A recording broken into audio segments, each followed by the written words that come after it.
विमल पोलो जोबा केसरी, हर पल मनाओ केसरी त्योहार। 2,89,00,000 लोगों के वोटर लिस्ट से नाम कटने की ये खबरें, हालांकि फाइनल ड्राफ्ट जैसा अशोक भी बता रहे हैं कि 31 दिसंबर को ही आएगा, लेकिन इतनी बड़ी तादाद में अगर वोटर कट जाएंगे तो कई प्रदेशों में तो इतनी आबादी भी नहीं है हमारे यहां, और ना इतने वोटर है वहां पर कुल मिलाकर जितने उत्तर प्रदेश में अकेले कटने की खबरें हैं। और एक और अहम सवाल यहां पर ये, चुनाव आयोग के इस दावे का विपक्ष के पास किस तरह का टाइम बाउंड, क्या टेस्ट कैपेसिटी उनके पास है, और अगर नहीं है तो फिर चुनाव आयोग की तरफ से जो लिस्ट आ जाएगी वही फाइनल होगी। इसका क्या इंपैक्ट यहां पर हो सकता है? ठीक है कि चुनाव आयोग ये एक इलेक्टोरल जो प्रोसेस है, चुनावी प्रक्रिया, उसे मजबूत और निष्पक्ष करने के लिए कर रहा है, लेकिन विपक्ष या बाकी और जो पॉलिटिकल पार्टी वो इसका कुछ कर पाएंगे?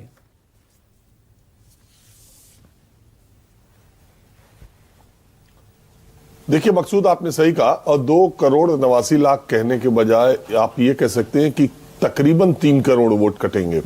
और ये 3 करोड़, आपने सही कहा कि बहुत सारे राज्यों में ऐसे वोटर नहीं है, 3 करोड़ वोटर ही नहीं है। अभी पश्चिम बंगाल में ही है, आप देखिए 7 करोड़ 4 लाख के करीब वोटर बचेंगे कटने के बाद। तो इतने बड़े बड़े राज्यों में कुल मिला के वोटर 7 करोड़ है। उत्तर प्रदेश आपको मालूम है देश का सबसे बड़ा राज्य है, तो 3 करोड़ वोट कटने की बात आ रही है। लेकिन मूल बात SIR को लेके जो है, और SIR को लेके जो बातें कही जाती है, ये बहुत बड़ी संख्या देखने में लग रही है मकसूद। लेकिन SIR की प्रक्रिया बहुत दिनों से उत्तर प्रदेश में चल रही है, 2 बार टाइम इसका बढ़ा भी है। सबसे ज्यादा चुनाव आयोग को दिक्कतें मेरे देखने में जो आई है वो नोएडा और गाजियाबाद के जिलों में आई हैं, क्योंकि इन जगहों पर अपार्टमेंट्स है, अपार्टमेंट किराए पर बहुत है। साल भर जो 5 साल पहले यहाँ किराए पे था वोटर, उसका ट्रांसफर हो गया वोटर लिस्ट में। मैं रोज ये देखता रहता हूँ अपार्टमेंट्स में, और 900 वोटर्स पे 1 BLO होते हैं, 1000 वोटर्स पे 1 BLO होते हैं। यहाँ पर कई अपार्टमेंट ऐसे हैं जिसमें 4-4, 5-5 हजार लोग रहते हैं, वहाँ 4-4, 5-5 BLOs हैं, और अपार्टमेंट के RWA का एक अलग ही गणित रहता है, आपको मालूम। तो वो लोग कहते हैं कि नहीं भाई, इतने BLOs अलाउड नहीं है, और इतने आप घर नहीं, तो कई बार गेट पर वो फॉर्म रखे गए। मैं अपने आंखों देखी जो बात कह रहा हूँ, और वहाँ पर लोग अपार्टमेंट्स में लोग परेशान घूमते रहते हैं, वो आदमी का पता नहीं चलता है। ये जो 3 करोड़ के आसपास वोटर उत्तर प्रदेश में नाम कटेगा, एक बहुत बड़ा कारण मकसूद इसका ये भी है कि बिहार को पलायन के लिए भले कहा जाए, लेकिन पूर्वी उत्तर प्रदेश के तकरीबन 10-12 जिलों से अच्छी खासी संख्या में पलायन शिक्षा के लिए, रोजगार के लिए इन जिलों से भी हुआ है। ये ठीक है कि उत्तर प्रदेश के एक कोने से पलायन होकर उत्तर प्रदेश के ही दूसरे कोने में, यानी नोएडा और गाजियाबाद में उसकी बहुत बड़ी संख्या है। बावजूद इसके SIR की प्रक्रिया मेरे देखने में बिहार में, मैं हमेशा ये बात मकसूद कहता हूँ, जब तक उन दस्तावेजों में आधार को नहीं जोड़ा गया तब तक एक दूसरी बात थी, और जैसे ही आधार अब उन दस्तावेजों में जुड़ गया है जो SIR फॉर्म जमा करने के लिए पर्याप्त है, तब से SIR की प्रक्रिया को लेकर अगर भार, दबाव, परेशानी पूरे देश में किसी के ऊपर है तो उसका नाम BLO है। BLO ही सबसे ज्यादा परेशान है, BLO के ऊपर सबसे ज्यादा दबाव है। मेरे देखने में आम मतदाता, आम जनता को के भीतर SIR की प्रक्रिया को लेकर अब कोई न डर है न कोई संशय है।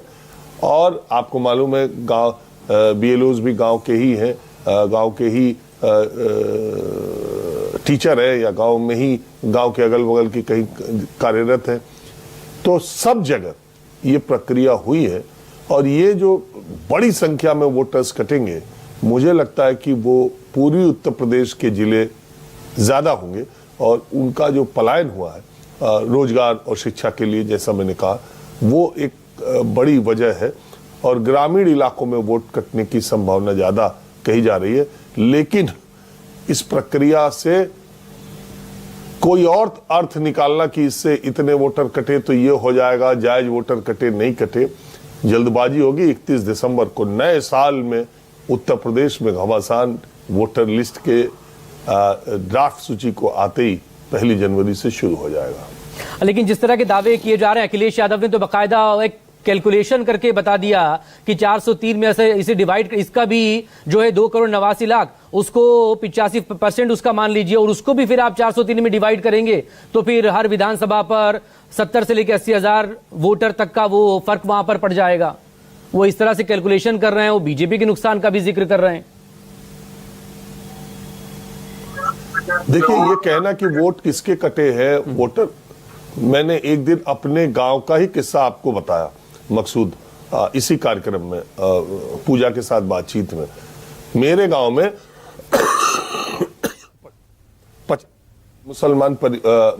मुस्लिम वोटर्स थे जो अभी तक वोटर थे, हालांकि उनके पास खेत वेत नहीं था, कोई दूसरा जरिया नहीं था। वो हुनरमंद लोग थे, कुछ दुकान चलाते थे, कुछ दर्जी का काम करते थे, कुछ टेंट चलाने का काम, टेंट हाउस था एक का, तो वो काम धीरे धीरे गांव में खत्म हो गया। उनके पास खेत नहीं था, फिर वो रोजगार के सिलसिले में पास में ही एक खैराबाद जगह है, वहां चले गए। लेकिन पिछले प्रधानी के चुनाव तक वो गाड़ियों में भर के, जिससे उनका अच्छा संबंध रहता था, वो गाड़ियों में भरकर वोट डालने के लिए आते थे।